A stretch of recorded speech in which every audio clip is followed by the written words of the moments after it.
Hey, I'm David Tian, and welcome to the Man Up Show. In this episode, we discuss how to know if your partner will love you unconditionally. Welcome to the Man Up Show. Masculinity for the intelligent man. I'm David Tian, Ph.D., and this is Man Up! Welcome. All right. So I'm David Tian, Ph.D., and I'm joined on this podcast by a good friend, Georgios. Georgios, how you doing? I'm good, man. How are you? Good, good. So we're on different parts or different sides of the world. I'm currently in Taiwan, and Georgios, you're in Melbourne, Australia. That is correct. Yes, I'm back home. Yeah, not too far apart in terms of time, but far apart for flying. So we're going to be talking about unconditional love. This has been a question that's voted inside the Man Up Facebook group and in your group as well. What's the name of your group again, George? The Integral Alpha. So the actual group is called the Integrated Men's Society. Integrated Men's Society. Awesome. So we posed the question, and we're going to be addressing the top voted question on unconditional love. How do I recognize that my partner will love me unconditionally? And just before we dive in case you don't know us, I'm David Tian, and for over the past 13 years, I've been helping hundreds of thousands of people in over 87 countries attain success, happiness in life and love. And Georgios, why don't you introduce yourself? Sure. So I'm George Katz, and I'm the founder of the Integral Alpha. And for the last 10 years, I've kind of been working with men across the globe as well, helping them with their dating, their relationships, particularly the psychology behind it. And much like David, are on a bit of a mission to change the way men and women relate to each other. Excellent. So we've been in touch for quite a while. Had a good meeting in Melbourne. Looking forward to getting back there sometime soon. So one of the first things we want to do is to define unconditional love. And I have I suppose it's a unique view. I didn't think it was, but when I posted about it, people were shocked and thought I was like putting out some really strange view. But I think it's quite obvious once you understand it. So I'll put mine out there and then see what you think. Sure. Okay, so I think the only type of love, there are many different types of love in history. In fact, somebody helpfully posted inside the poll that we posted in the Man Up group, a list of 8 different definitions for love in history. And I'll just rattle off some of these. The first is eros. You can probably guess what that means, like erotic love. Philia, this is like the love between brothers or affection. Storge, and this is the love of the children between children and parents. Ludus, which is more like lust, or the playful love is how this is defined. Playfulness. Another one is called mania, or obsessive love. And then one is pragma, or enduring love. This is love between married couples who've been together for a long time. And philautia, or self-love. Okay, and then agape, or selfless love. And so you can see, actually, considering mania is also considered obsessive love or something. These are all different Greek words, and this is just the Greek. We didn't canvas other languages here, but 8 different words that are translated as love in the Greek language. And I don't know if that says the Greeks are really into love, just like that joke about the Eskimos, or the Inuit, how they have like 25 different words for snow or something. And what we're looking at here is you could call these love, but actually if you were to define it or translate it properly, it would be something else and then love, right? Mm-hmm. So eros is erotic plus love, right? Mm-hmm. Therefore, erotic love. Philia is brotherly love, right? So what is it that they all have in common? So what at the end of, like, at the bottom of it, the base of it is, what is love? If there was love that was not conditional, then it wouldn't be love. So let me just run through some quick thought experiments with you. So imagine that somebody said, I love you, but if you take my soup, I won't love you anymore.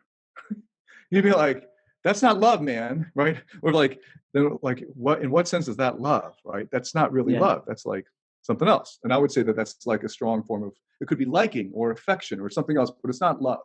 Love, as we use it, like separate from these other terms of like liking, affection, and so on, has to be where there are no conditions to it, hence unconditional. And as I say that, one thing I have to make clear here is there was a lot of rancor on on Facebook when I posted about multiple posts about what I mean by unconditional love, that they thought that that was indiscriminate. So in fact, in the poll, there was a question there that people had suggested, and it only makes sense if they don't understand what the word unconditional means. If I love unconditionally, does that mean I cannot choose whom I love? Does that mean I have to love anyone or everyone? So that actually is indiscriminate love. So don't get indiscriminate and unconditional confused. Indiscriminate would be like if you had to love anyone and everyone.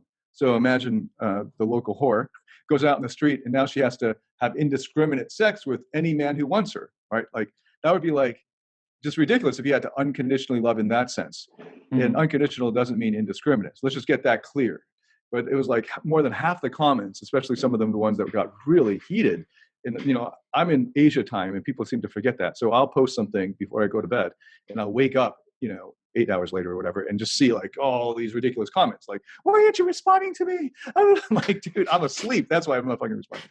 And anyway, some of those were about like just them just not knowing the difference between indiscriminate and unconditional. So we don't mean indiscriminate. We don't mean you have to love. If you unconditionally love, you have to love everyone. That would be like a mother's unconditional love for her daughter or her son means that she loves everyone. Like that would obviously not. It doesn't mean indiscriminate. Let's just make that fucking clear. Unconditional love does not mean indiscriminately loving people. So unconditional love means when you love somebody, you love them no matter what they end up doing. Right. So if the mother unconditionally loves her daughter, that means that even if her daughter turns out to be a murderer or does something horrible, like that daughter, she'd have to, she could give up that daughter to the law and have the punishment meted out and so on. But she can continue to love the daughter. And this is actually illustrated in many ancient texts. And one of them is in the Old Testament of the Bible, the story about Abraham and Isaac. Is that the one where he gave up his son on the altar? I can't remember. Anyway, there's one, it's like Bible story, where God asked the dude to give up his son to be, as an offering. And then he stopped it at the last minute and like, oh, okay, I can see that you really, but like the idea there is that like you can continue to love somebody even if the law demands that person cannot be with you any longer. And that's unconditional love. That's an example of that. So just getting clear on what unconditional love is, all other examples of this are not pure love. So pure love on its own, just the unconditional part of it, is agape, is the unconditional love, the self-sacrificial love. That's the highest level of love. And I think everyone would agree that would have to be the highest level of love. Imagine you had eros, but not agape. So that means like you're really turned on by this person. When you're with them, it's the Song of Solomon all over again. You love her breasts. They're like mountains, whatever that poem is. And then, I will not die for her. No, hell no. She's got some problems. She's got cancer now. Oh, I'm out. Fuck that. Would you call that love? Of course not, right? So if there's no agape, but there's these 7 other types of love, then you don't really have love. You have the other thing.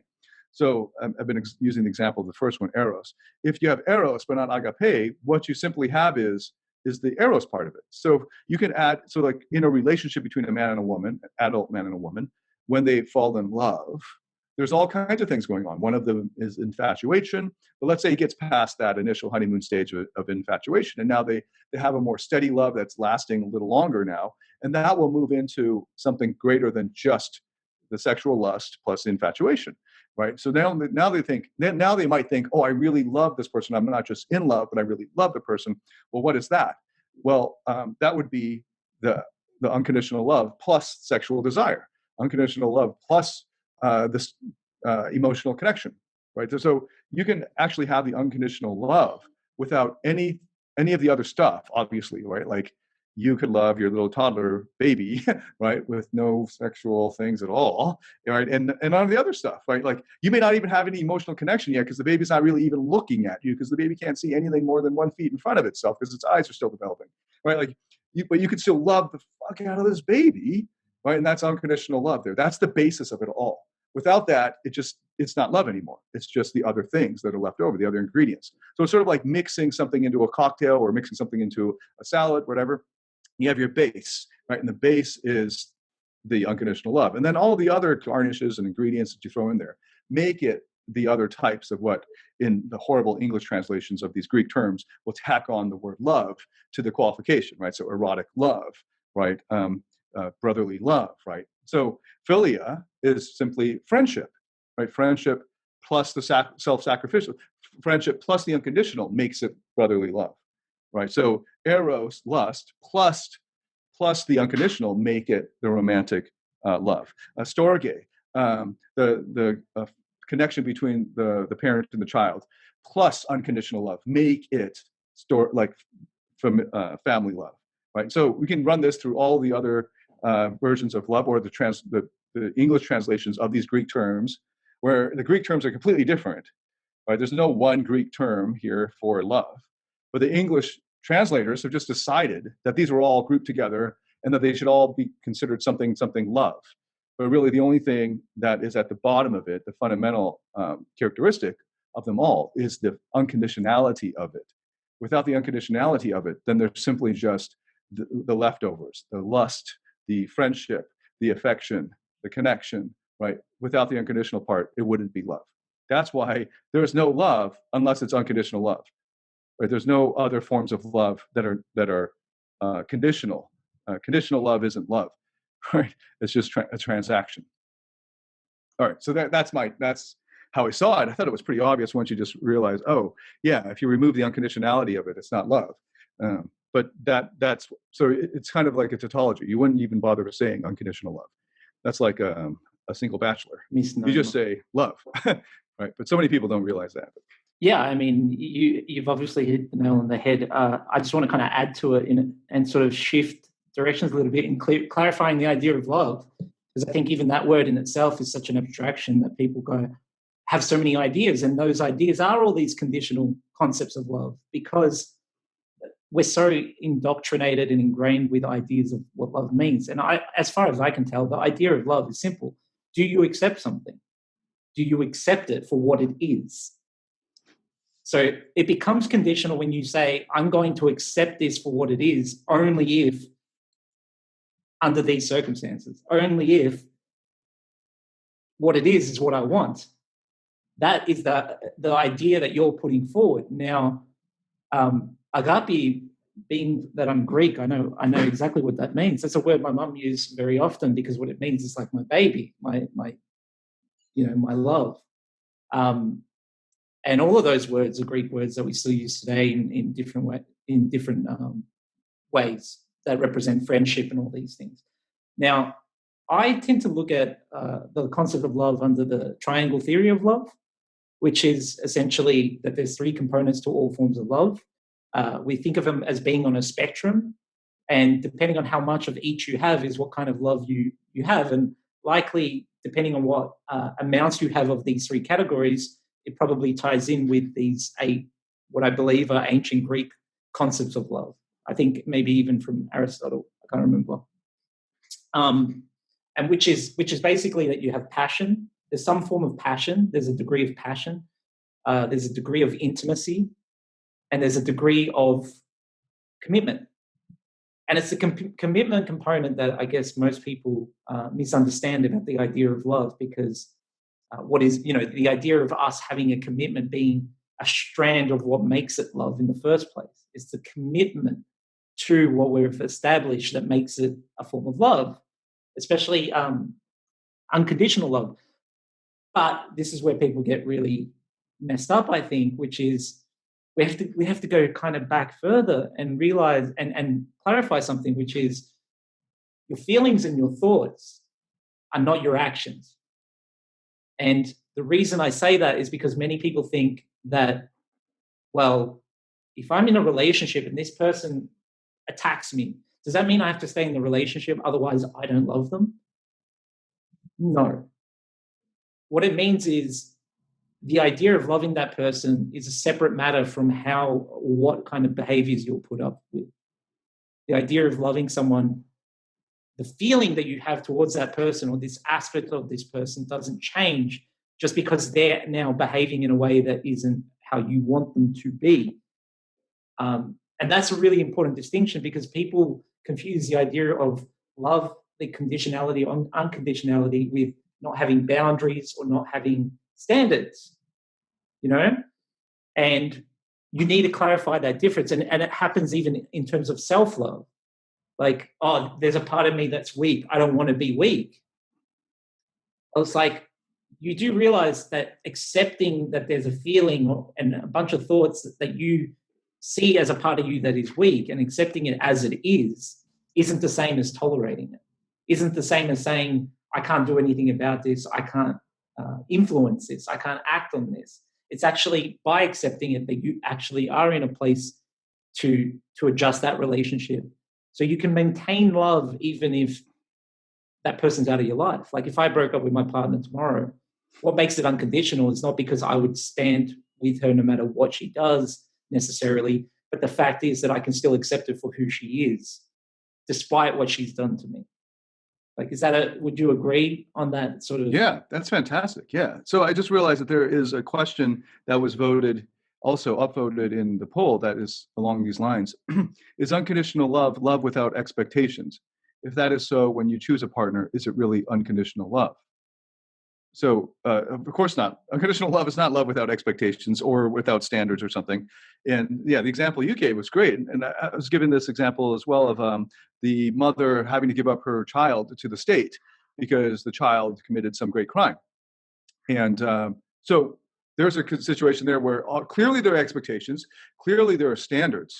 Well, when they're violated, there's going to be consequences. But that doesn't mean that the love has to stop, right? So unconditional love can still exist, even with expectations and standards. And I know one of the reasons why men in general have a problem with unconditional love is because they've been burned by girls in the past, right? So some girl cheated on him or lied to him or whatever, right? And he's like, if I unconditionally loved her, does that mean she can walk all over me and abuse me and all this? Of course it doesn't fucking mean that. Right. So, so it's hard to describe this to somebody who hasn't really loved. So take me 7 years ago. I didn't really know what unconditional love was. In fact, I would argue that I didn't understand love. So it's great to read about it and to theorize about it. I read all kinds of books about it. A great one called The Four Loves by C.S. Lewis is one I still recommend. But there are tons, right? So one on my bookshelf right now is a nice little one, The Art of Loving by Erich Fromm. That's a good one. And anyway, so there are lots of books about loving. But when you're in your 20s, when I was in my 20s and early 30s, I didn't even know that I was just focused on myself. And when you're focused on yourself and protecting yourself, and you're acting basically out of fear, right? So when you get into a relationship, you're trying not to get hurt. Okay. So when you're in that stage of trying not to get hurt, your defenses are up, despite the fact that you think that they're not. But you're like, as soon as you're asking that question, I know your defenses are up.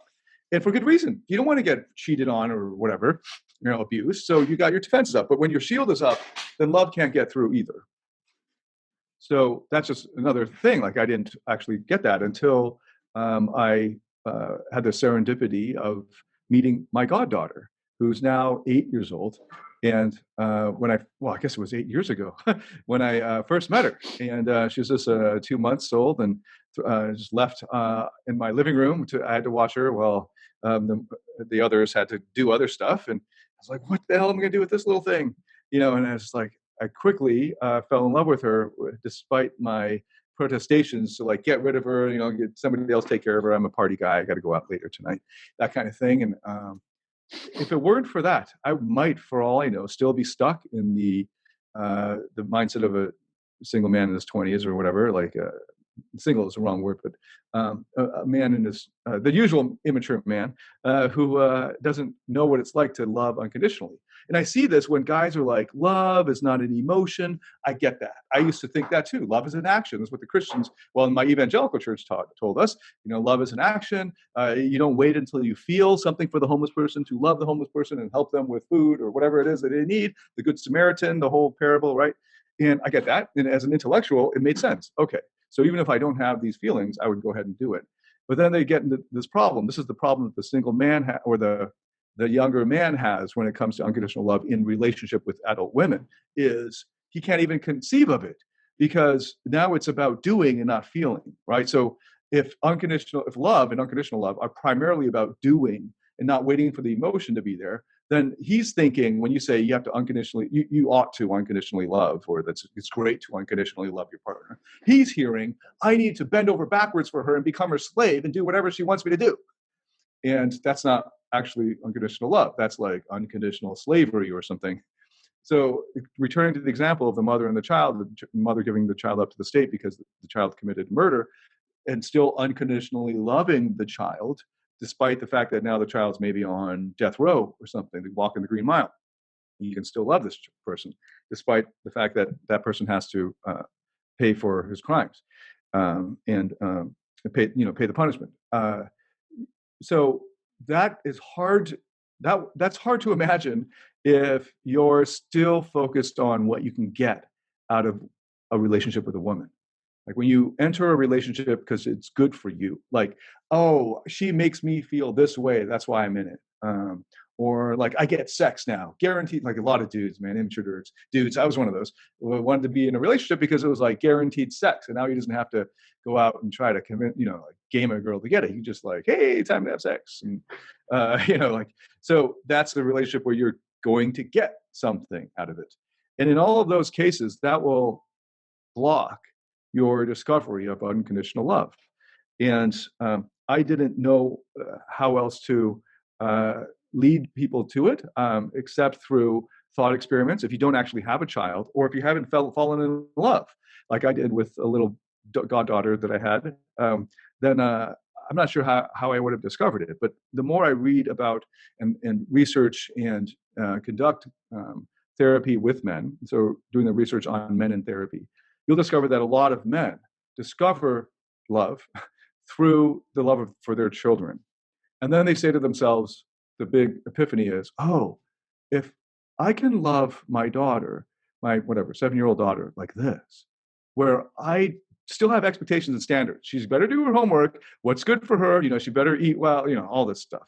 But I still love her, even if she doesn't. And I really wish she had done her homework because it's good for her. But if she doesn't, it's not like I remove my love. I still love her. So that hopefully just theoretically you're still able to follow this, right? But then the man really, for real, actually loves his daughter. He has that feeling, the emotions of love for her, the daughter, and can see that, oh, no matter what she does, I'm still going to love her. And then he says to himself, oh, so this is what I'm supposed to do towards my wife. Right? So you see that in the literature, like, oh, that click, like, oh, so this is the way I should relate to her. That it's not about if she wins this argument, then I've lost the power in the relationship, and now I'm the one down, and now she's going to run roughshod over me like MGTOW red pill guys think. Like so much fear, right? When you come into the relationship with fear and you armor up, you're not allowing room for the unconditional love to flow. You're literally blocking it like a dam. And when the defenses come down and you're vulnerable, and you say to yourself, she can't actually hurt me because I love her, right? Like there can be some sadness, sure. But when you have unconditional love flowing out of you and that person does something like, I've spoken about this with dads, and every dad I know gets it. So if you don't have a child, I don't have a child of my own yet. So I'm blessed with this goddaughter. If you don't have a child, try to just do this as a thought experiment. But every dad I know understands that there's this like martyrdom fantasy where like you will shield your kids from bullets. Like some gunman comes in the movie theater, you'll jump on your kids and boom, boom, you get hit, but you'll save your kids. Or like you'll push your kid out of the way of a car and you'll take the hit. Like this is part of our masculine energy. This is actually ingrained in our warrior spirit, the self-sacrificial, dying for a great cause, dying for something greater than yourself. This is something that goes back thousands and thousands of years and very likely is genetic. And that's part of why this version of our Homo sapien heritage has persisted over these hundreds of thousands of years, is this desire to lay down your life for those you love. And those you love are very likely somehow genetically related to you. So it makes sense from an evolutionary standpoint. But that's actually the feeling of unconditional love. That like this kid could come at you misguided, maybe brainwashed by a cult, and come at you with a knife or a gun or whatever, and you'll be like, oh, I'm so sad that you've been brainwashed by a cult. But if you have to kill me, then let it happen. But I want you to know, don't feel guilty. You're going to eat yourself up over this later. But I love you. And as the kid's stabbing you, you know, you're like, I love you. It's okay. All right. Kill me. You know, you see that in some great movies too. Now, these single dudes, red pill, MGTOW, all that pickup, but they'll be like, are you crazy? Dave's lost it. He's, what's those terms? Blue pill, purple pill, orange pill, whatever fuck pill, right? Yellow pill. Yeah. I don't know. The rainbow pill. You know, he's eating it. Yeah. And I'll be like, yeah. And, you know, I feel sad for you because you have not discovered it. And I understand what it's like because I hadn't had that until 8 years ago. And it didn't enter my mind until like 3 years into that's actually what was going on. I think it's really a sign of tragedy in a sense, because what it says is, this is going to be kind of rough for a lot of people, but what it says is, if you don't know what unconditional love is, then what was your childhood? What was your childhood if you don't know what unconditional love is? If you're confused about it, or if you're seeing that the ways that you act don't lead you to the path that you want, to a healthy relationship with another person, what's it telling you about your relationship, your childhood? What's it telling you about what you learned? And I think the big underlying thing here is most people confuse the idea of love with, this person makes me feel intrinsic worth. But if I don't meet their expectations directly or unintentionally somehow don't meet their expectations, it will be taken from me. And that's what most people think is love. Most people think that's what the condition is. And I don't want to not feel intrinsic value, because that feels really good, because that's something that's been missing in my life. It's feeling like I have intrinsic value. And for whatever reason, with this particular person, I feel that. But I know that whenever I've been given intrinsic value or a sense of intrinsic value in the past, it comes with expectations. And I know every time I've met those expectations, a bit of that intrinsic value gets taken away from me. A bit of that, like, whatever it is that shined that intrinsic value on me. So yeah, I actually totally agree with what you're saying there. One way to look at it too is to think about it in terms of performance. One common type of person who doesn't understand unconditional love, like me back then, was an achiever. So an achiever type generally will be born out of a childhood where his or her worth was tied up with performance. And it's what Terry Real calls performance self-esteem or performance esteem. So when how you feel about yourself is contingent on how well you've performed in life or at work or at school or whatever, then we call that performance esteem. And that's like really rocky. That's not real self-esteem. That's it's like building a house on sand. It can just get taken away at any point.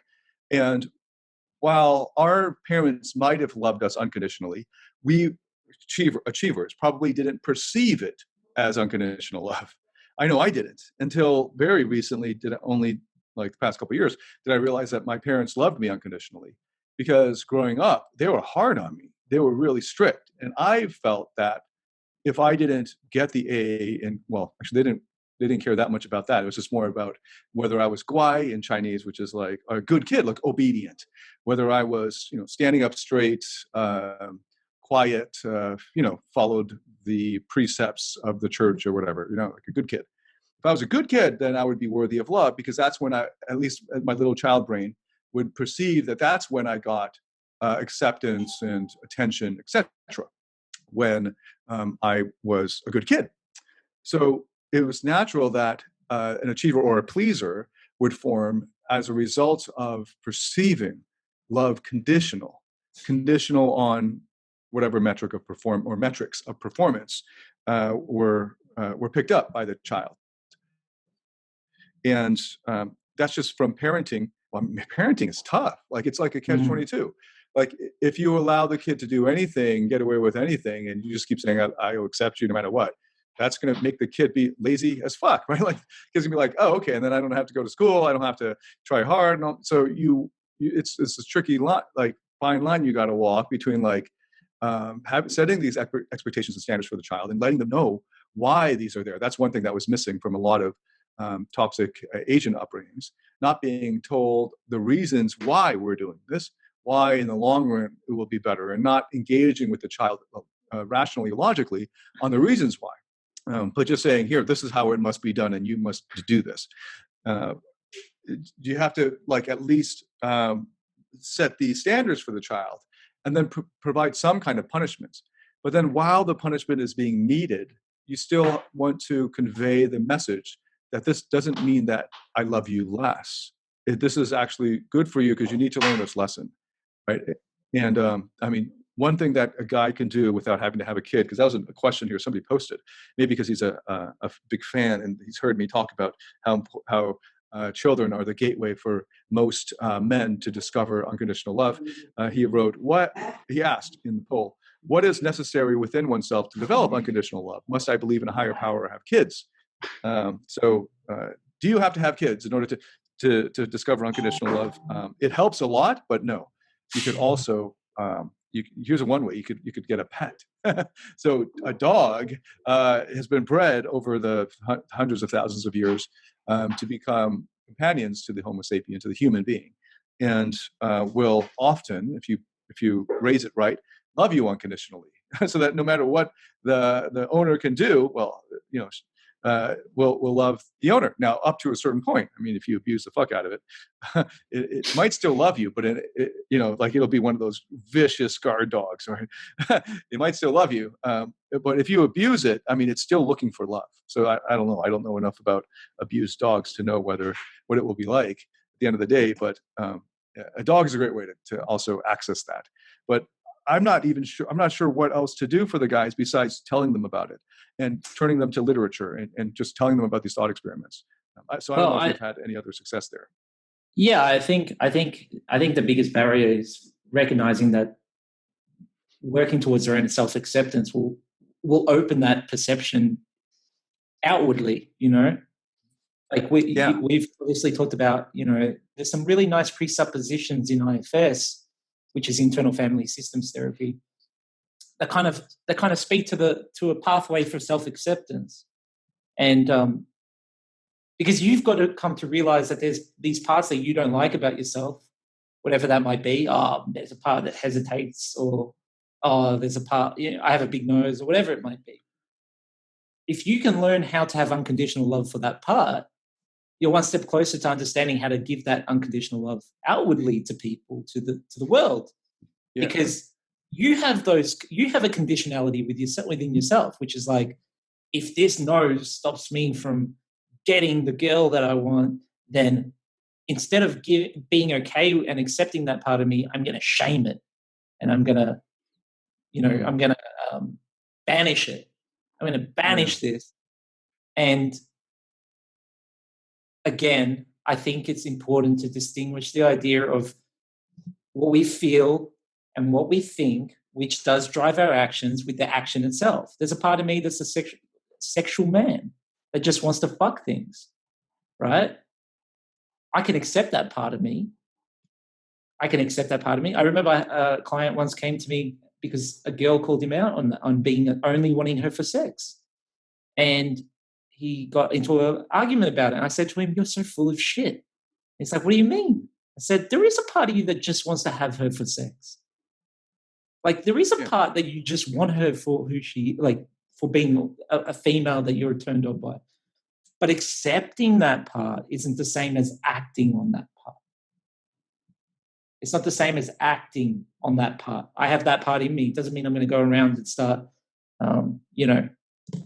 creeping out women all over the place." So yeah, I think, it's a great point. We actually talked about that before we hit record. This issue about like loving yourself is or the lack of unconditional love for themselves, for who he is already is what's keeping him from actually being able to do that with other people. So the first person to discover unconditional love for ought to be yourself. And one of the best ways to do it is to direct love to your inner child. So it might be difficult for you to love some other adult version of yourself. So like this sexual ethereal part of you, or maybe the playboy, because very likely if the guy has trouble relating to women, he probably has an underdeveloped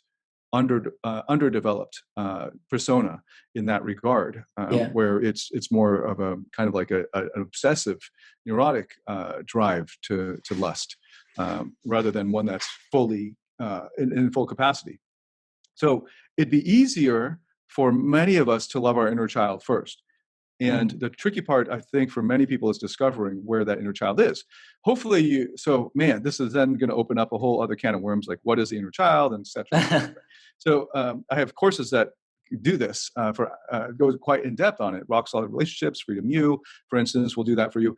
And I also have some exercises to help you encounter your inner child, multiple guided exercises to help you do that. And that's something I did for myself 7-8 years ago. And this is, apart from discovering or falling in love with my goddaughter, is discovering and falling in love with my own inner child.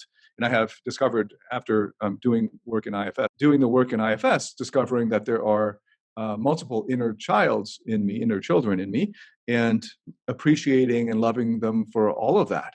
So you don't expect a child to be perfect. You don't expect a child to perform perfectly, I hope. And you ought to be able to accept the child for how it is, right? And a lot of achievers, when they hear like, oh, I have to accept my obesity. I mean, that's the way I am now. But if my obesity is keeping me from being attracted to women, I want to cut out this fat.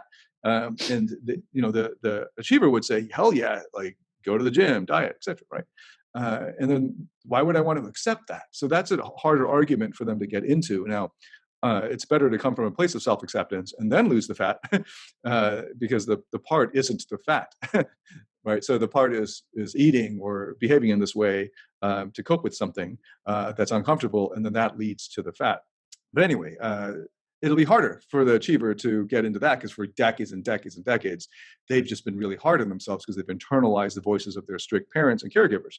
But instead to say, look, there's this defenseless, harmless, innocent child who's hurting and sad. That's in you. Go find that person and love on them and just keep visiting. And that person's you. And I have multiple guided exercises to do that. And I have a lot of achievers in my courses. And when they get to that section, it just goes right to the heart of it. And thanks for reminding me of that. That was how I went through it as well. So at the same time, I was loving this little baby girl that was serendipitously entered into my life. I also did the inner child work and the grief work through that.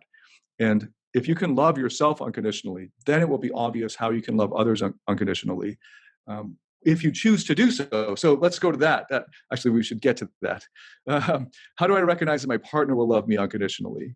And part of that, in my opinion, is to recognize who to, like, in yourself, what unconditional love is, and then when to give it, like who to give it to. And when you give this great gift to somebody else, it's not something that you willy-nilly give out. And it's something also that you can't force, in my opinion. So you could force the actions that hopefully will then lead to the emotion. But the actions on its own, that old Christian view of it, where love is just actions that you do for others, there's clearly a difference. Like, you could program a robot to do the same fucking actions. Does the robot love you? Right? No, like, obviously there must be an emotional component there.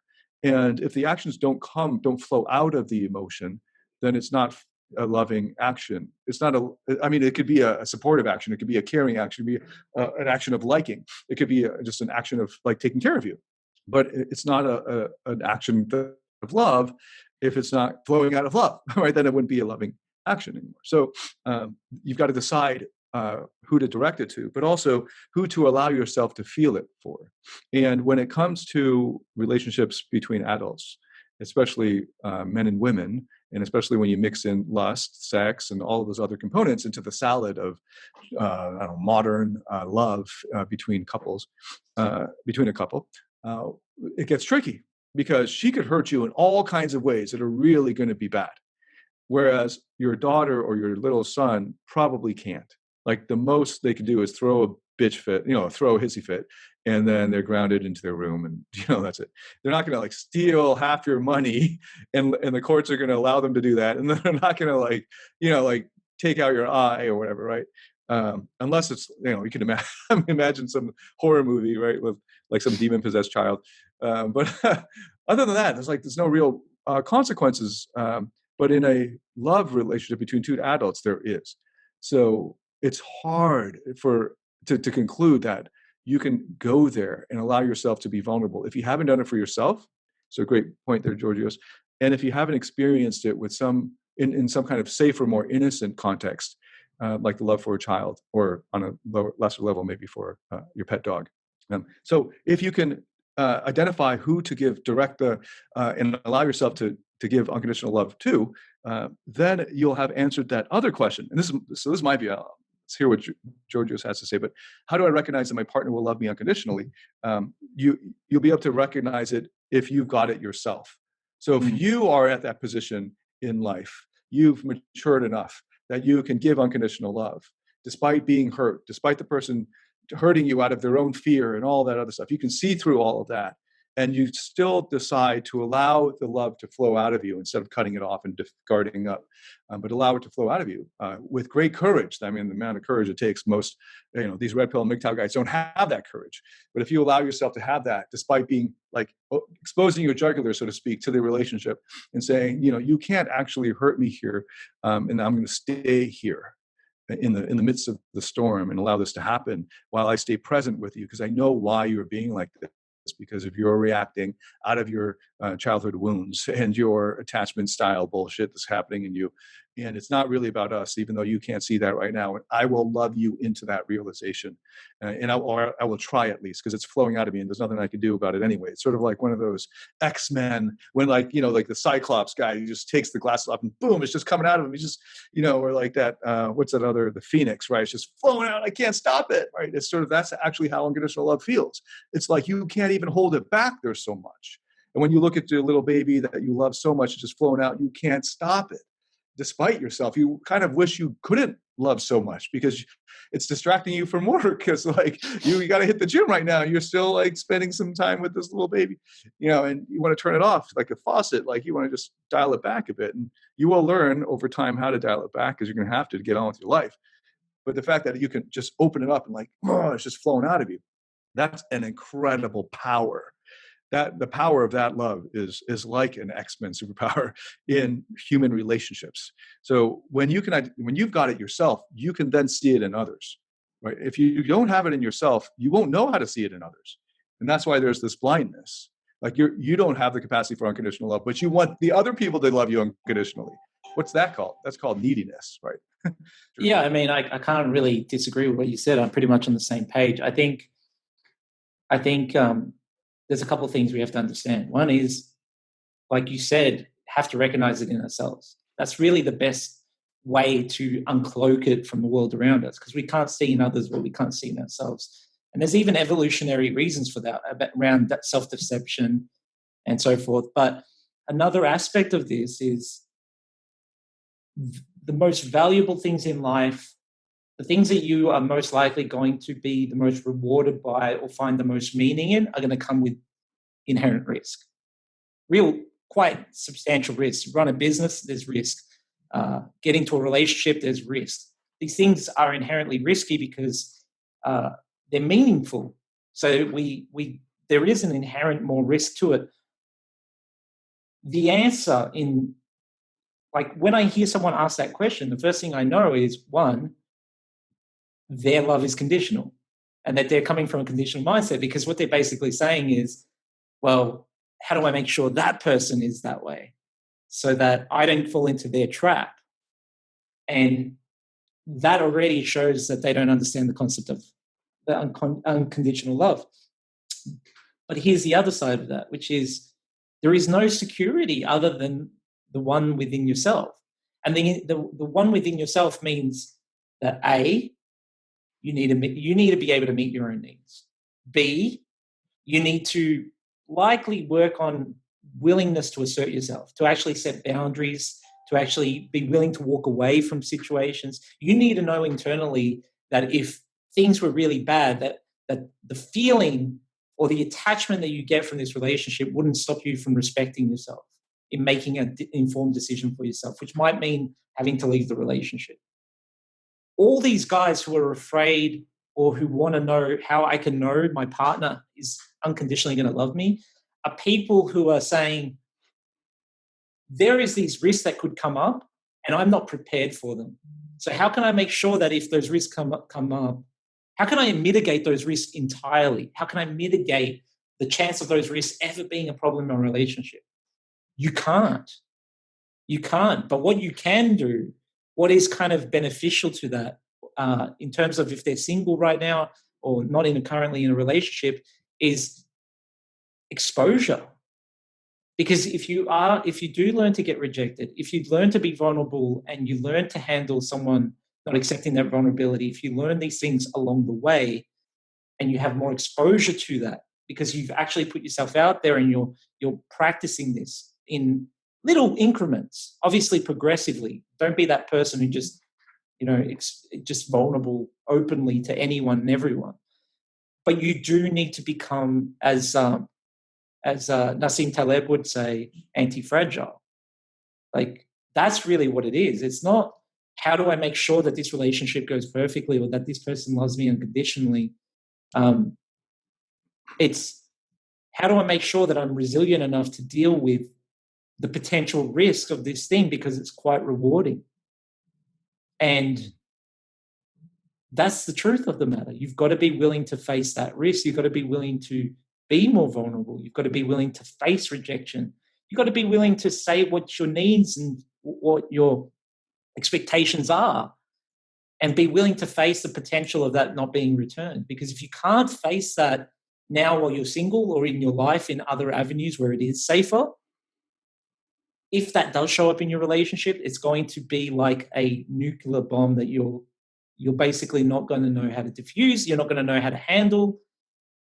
And so I totally agree with everything you're saying. And at the same time, it's a sign that you need to learn more resilience as the person asking that question, that you need to learn not just how to put yourself out there in what you think is putting yourself out there, but actually learning to be assertive, saying no, setting boundaries, walking away, having standards for yourself. Because if you can't do all of that, then you're always going to be at the mercy of whatever you're attached to. Yeah. So as you bring that up, it's a great point. I would say that for most guys and girls who are guys and gals entering love relationships, I would say don't love unconditionally yet. So there's like when you're first dating, you're just in a wait and see mode because you do have to wait and see whether you're going to let the dam break and open up in this way. Because like, I guess when people hear unconditional, they think indiscriminate. So they think, oh, as soon as I meet her from hi, now I'm just going to love her unconditionally, take all my money, take everything, what? No, man, hell fucking no. You got to wait and see. It's here's an example, an unconditional job offer.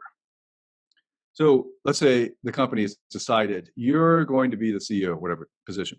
We're going to give you an unconditional offer, right? So like, here's an example of an unconditional job offer, tenure. As a professor, hopefully you guys know about, I'm shocked at how many people don't know about tenure. The ultimate thing as a professor is to get tenure. Usually after 6 years is on tenure track, which I was on, you come up for tenure review. If you make your tenure review, the only way the university can fire you is if you break a law. Like you could literally not even show up to class and they couldn't really fire you. You'd have to come up with some excuse. They might give you a hard time about it, but like you'd have to sexually assault somebody or harass somebody. Like they'd have to have legal, like criminal grounds for firing you. And then from university to university, there are different conditions. And I think they might be trying to dial back or roll back the tenure protections. But generally speaking, the idea is supposed to be because it protects freedom of speech. So in a university, no matter how unpopular your paper or arguments should be, or can be, they should not be able to fire you. That's why the tenure protection. Anyway, so there's an example, unconditional job offer. Now, they don't give the unconditional job offer to everyone. Right? That would be stupid. That would be indiscriminate. It's like saying you can get into Harvard unconditional, like they've accepted you, and now you can't lose your position. You just have to show up, right? But that's very different from indiscriminately offering everybody a place at Harvard, because the moment they do that, Harvard is ruined. The brand is destroyed, right? So a big part of it is like keeping the standards up. So you have to know how to keep your standards up and how to evaluate before you allow the unconditional offer. So when you have a job candidate, you put them on probation. Standard is 3 months. Maybe you give it 3 years. 3 years are on a short-term contract. Let's see how it goes. You might be in a relationship for 6 months. You don't really know this person yet. So while this is happening, you're auditioning this person for this role. And once you make that decision, yes, I see that this person has enough of these qualities and has shown more maturity, has shown growth, has shown these things, and I understand her past and why she's like this, and I understand these things. I get it, and now I'm going to allow myself to love her unconditionally. Once you make that switch, then things change. So then you're not going to be worried about all this other stuff, because this whole idea of like, what do I do to protect myself? How do I recognize my partner will love me unconditionally? That's like, imagine saying that. Here's another context of unconditional love: the parent and the child. Imagine the parent was like, I don't want to have a kid if I can't guarantee that this kid will obey everything I said. This kid will never hurt me. I'm not going to have a kid unless the kid will never hurt me. That just sounds ridiculous, right? As a parent, right?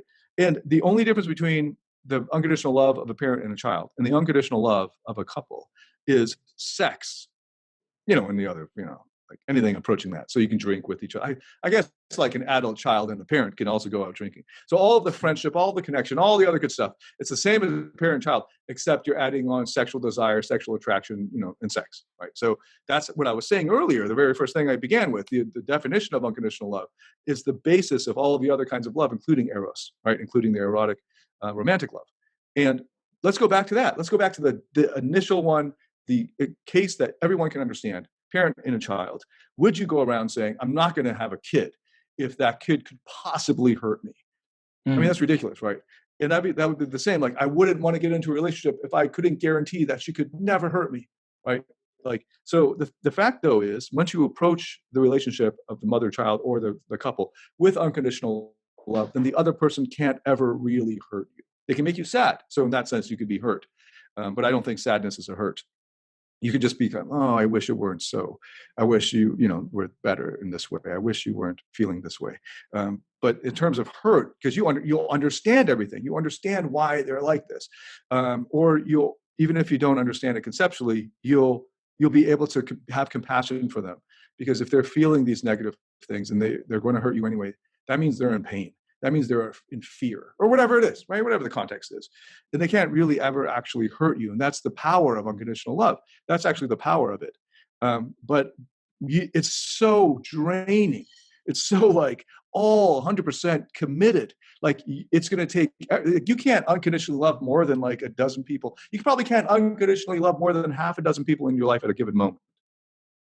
Because at the drop of a hat, if they need something, despite even your intentions, like I'd rather stay here and work, there's going to be that part of your brain that's going to be like, oh, I hope that person's okay. Like you can't, like if your mother suddenly collapses and goes to the hospital, are you going to be able to walk into that meeting and just ignore that fact? Hell, fuck no, right? Because you unconditionally love, well, this example is hypothetically, you unconditionally love your mother. You'll be a mess. You'll be like, I can't go to this meeting. I got to rush to the hospital. Got to go follow the ambulance, right? And that's what unconditional love does to you. So you don't want to go willy-nilly like the first girl you hook up with at a bar. You're like, I guess David says I have to. No, you do not enter unconditional love with this person if you know what's good for you. You go into a wait and see pattern until you've decided. And now, if that's the question, who do I decide to allow the dam to break for? Well, I have a whole masterclass. It's called Issue Relationship Material. That gives the basic things to look out for, all the green flags and the red flags for what is required for a relationship. And then beyond that, you have your own, your own individual peccadillos or whatever the fuck thing maybe you want a girl who likes bubble tea, and you want a girl who will be able to meet with you on the sushi bar. I don't know. That's all your own stuff, right? But the basis of what will actually take for a relationship to be successful. I mean, I think you have a masterclass as well on this, right? Like what to look for what is required to succeed in a relationship. Here are, I think I have 5 red flags, and then I have 5 green flags, things to look for. And if she checks all of those, then that's 80% of it. And then just see if you're compatible on your whatever is important to you, your musical tastes or whatever it is. And then you reach a point where you decide, I'm going to go all in. Because if you hold back, right, then you're never going to actually experience true love, right? So this whole time you're just liking each other. You just really, really, really like her, and maybe have lust and infatuation, but you're going to hold back until okay, I'm going to allow myself to love her now. And boom, then the dam breaks, and then this incredible force happens. And that's something that's a gift you don't just willy-nilly give to people. I think the other side of that is most guys aren't giving unconditional love. They think they are, but what they're really giving is they're giving in order to. So another way to look at this is if you imagine there's three positions in life: there's taker, giver, and receiver. The taker takes because he doesn't think he'll get. The taker basically mentality is, I'm not going to get things, so I'm going to take them. The giver's mentality is, I get given things, but if I want to be given more, then I've got to give. I've got to give because this person won't give more if I don't give. And then the receiver is the person in the middle who recognizes that sometimes people just want to give you something, that it's not because of you doing anything. It's not because of anything other than the fact that they're in a place to give. They're in a place to give you something. They're in a place. I've got a coffee shop down the road that I go to all the time. One time he gave us free coffees and I noticed a little bit of myself getting guilty. Like, oh man, I got to get him something. Like, why do I deserve this? And sure, there's a certain aspect of reciprocity built into us. But I also recognize that it was also just that there was a part of me that couldn't just accept the idea, hey, this person just wants to give me something. Not because of what I've done or anything. They just feel like giving it to me. So when guys are worried about how to know she's the right one and, whether she's going to love me unconditionally, I think they're basing that on a lot of history of basically being vulnerable and offering themselves to people, not from a place of being comfortable with themselves, but from a place of wanting to somehow guarantee that they can hold that relationship. They can keep it in their life, that they can make sure it stays in their life because it makes them feel good. So maybe if I'm more vulnerable, maybe if I'm more quote unquote loving, which is actually not loving, it's conditionality, it's contractualism, it's a contract, covert contract, as it were. This person will be there for me. So the partner says, I see this all the time, just guys that, I want to travel, my partner doesn't want to travel, I don't want to bring it up with them, or they think that if they say they love you, if they say I love you to this person, that person's going to return something to them.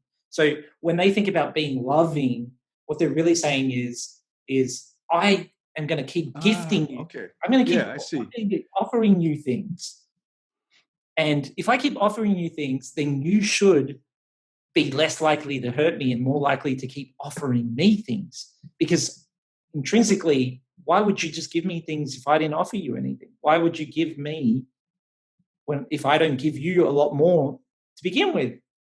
So when guys are asking us that question of how do you know that this girl is going to be unconditionally loving towards me, that's not the problem. The problem is that you are giving of yourself in the hopes that somehow will increase this person's love for you. That's not how it works. Yeah. Actually, I heard that as a red pill rejoinder to something. It was about like how I was pointing out that in Rollo Tomasi's book, it was so reeking of nice guy syndrome. And that a big part of the nice guy syndrome is that you're only going to be in that relationship as long as,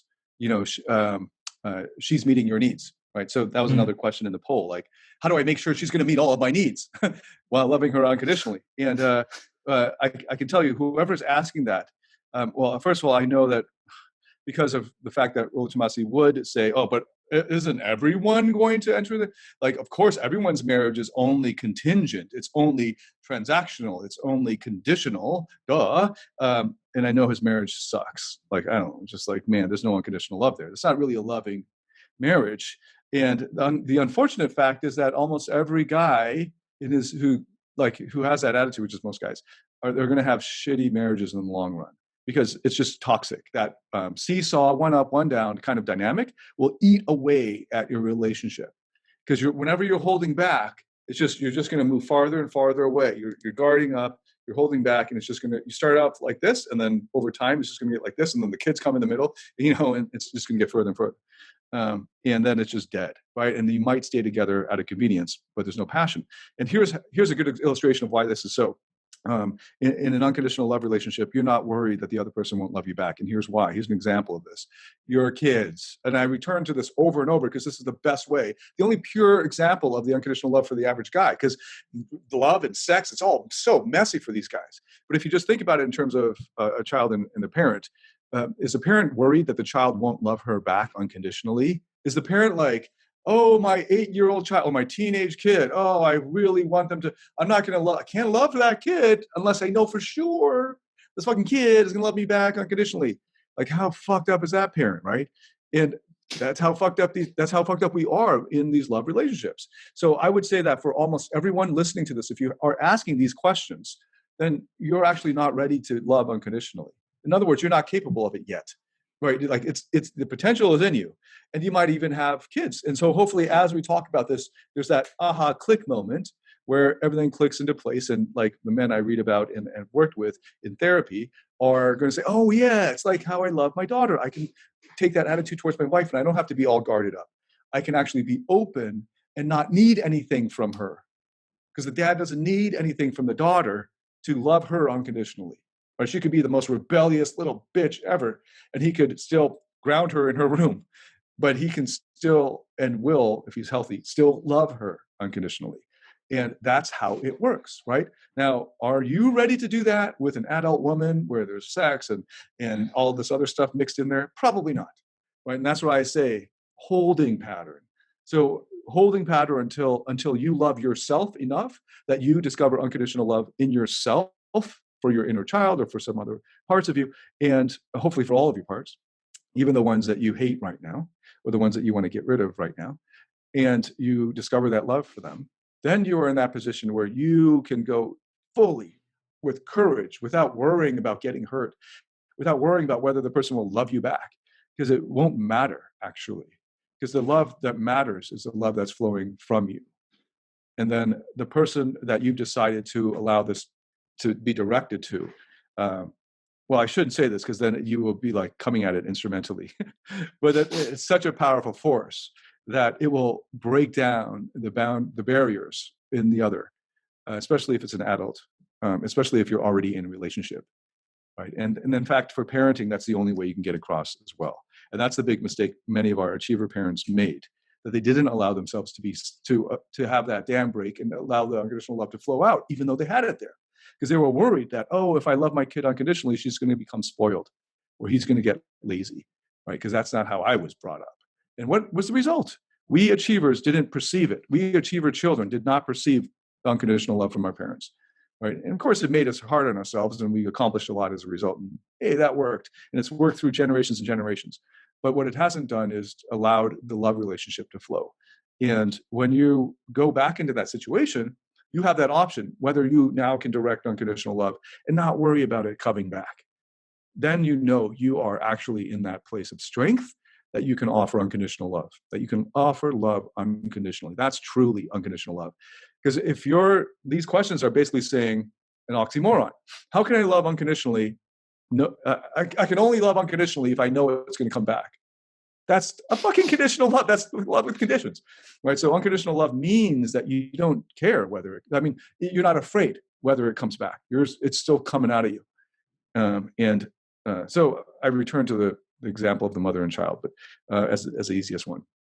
All right, Georgio. So where can they find out more about you? So the best place is to join my Facebook community, the Integrated Man Society. The easiest way to get there is bit.ly/Integral Alpha. Nice. It's a pretty active group. I'm always in there. And obviously, if anyone comes from this recording, I'm more than happy to talk to them. And and also to check out the website, theintegralalpha.com. Excellent. Yeah, cool. And you can find out more about me at davidtian.Ph.D.com, and we'll have all the links wherever this is. And thanks so much, Georgios. Great conversation. Thank you. It's always a pleasure. I know we could talk forever. So, yeah, it's great. All right. Thank you so much. Thanks for listening.